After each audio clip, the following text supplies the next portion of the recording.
I'd been on the road for work, driving through the back highways of the Midwest.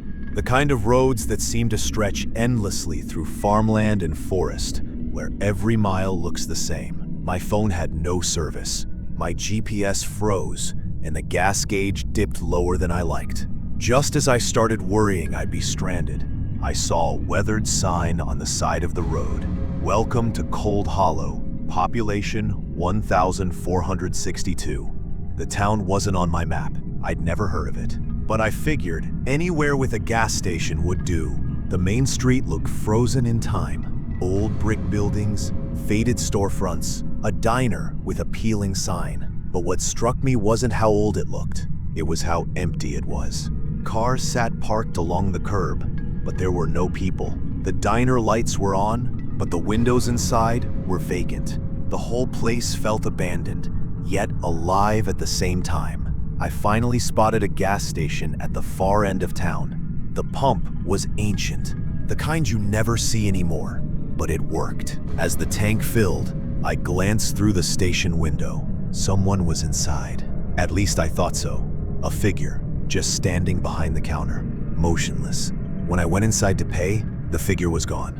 The register was covered in dust, the air stale, like no one had stepped in for years. Yet when I placed a $20 bill on the counter, the register drawer creaked open on its own. I left without waiting for change. On my way back to the car, I noticed something strange. Across the street, in the reflection of a shop window, I saw people walking. Normal people. A woman pushing a stroller. A man tipping his hat. Kids chasing each other. But when I turned to look directly at the street, there was nothing. The reflection showed life. Reality showed emptiness. That's when the sun dipped below the horizon, and the whole town seemed to exhale. Lights flickered on in windows. Doors creaked open down the block.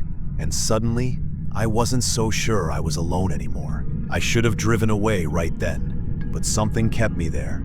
Maybe curiosity, maybe fear, maybe the way the shadows along the street seemed to lean closer, like they were listening. I decided to leave town the way I came, but the road didn't take me back. I drove for miles, headlights cutting through the trees, yet every sign I passed said the same thing.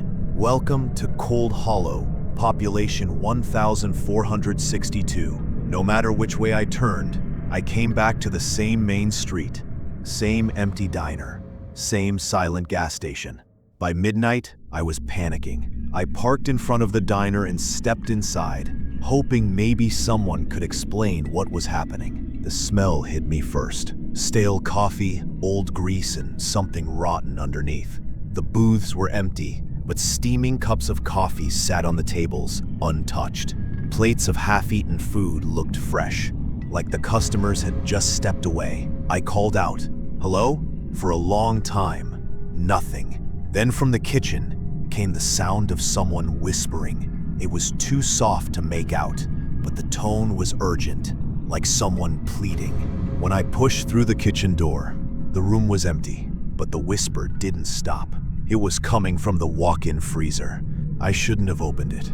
Inside, huddled against the back wall, were at least a dozen people, or what was left of them. Their eyes were wide, mouths frozen in silent screams, their bodies pale and stiff like wax figures. But the worst part, their lips were moving, all of them, whispering in unison, the same words over and over. Don't stay, don't stay, don't stay. I stumbled back, ran out of the diner, and sprinted to my car. The streets weren't empty anymore. Figures stood on the sidewalks now, dozens of them. Their faces were pale, eyes black hollows, heads tilted in unnatural angles. They didn't move. They just watched as I scrambled into the car. I floored it, tearing down the road, refusing to look in the rearview mirror. But I could feel them behind me, following. After what felt like hours, I saw headlights ahead. Relief washed over me. Another car. I honked, flashed my lights, desperate for help. But as the car drew closer, my heart dropped. It was my own car. Same dent on the fender, same license plate. And inside, gripping the steering wheel with a hollow stare, was me. I swerved off the road and crashed into the ditch.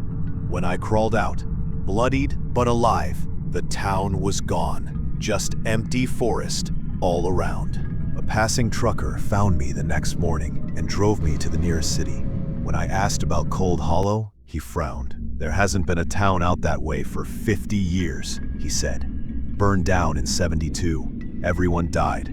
Whole population. Population 1,462? I asked. His face went pale. Yeah, how'd you know that? It's been months since that night. But sometimes, when I close my eyes, I see their faces. The waxy, whispering ones in the freezer. The figures on the street. And sometimes, in my bathroom mirror, I see something worse. My reflection, smiling when I'm not. And I swear, it looks exactly like the me I saw driving the other car.